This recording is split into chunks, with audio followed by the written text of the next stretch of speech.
বন্ধুরা দেখো, এটা আমার ঠাকুর ঘর। আর তোমাদেরকে বলেছিলাম আমার ঠাকুর ঘরটা ওপরে। তো চলো তোমাদেরকে আজকের আমার ঠাকুর ঘরটা একটু দেখাই। আর তোমাদের বলেছিলাম যে আমার একটা ছোট্ট গোপাল আছে, তো গোপালটাকে আজকে দেখাবো।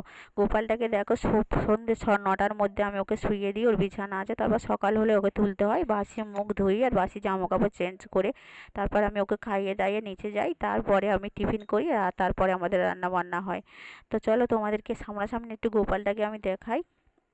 আর এই দেখো আমার ছোট্ট গোপাল এটা। আর ওর গলার হাতে মাথার মুকুট সব কিছু এগুলোর উপর। আর এই ঠাকুর ঘরে আমার কিন্তু এখানে লক্ষ্মীনারায়ণ আছে, আরও অন্যান্য ঠাকুর আছে। আর এইখানে আমার তুলসী মঞ্চপ দেখো, তুলসী মঞ্চপে আমি ভোগ দিই। আর তোমাদের কাদের কাদের ঘরে গোপাল আছে আমাকে কমেন্ট করে জানিও। তো ভিডিওটা ভালো লাগলে চ্যানেলটাকে সাবস্ক্রাইব করে আমার পাশে থেকো।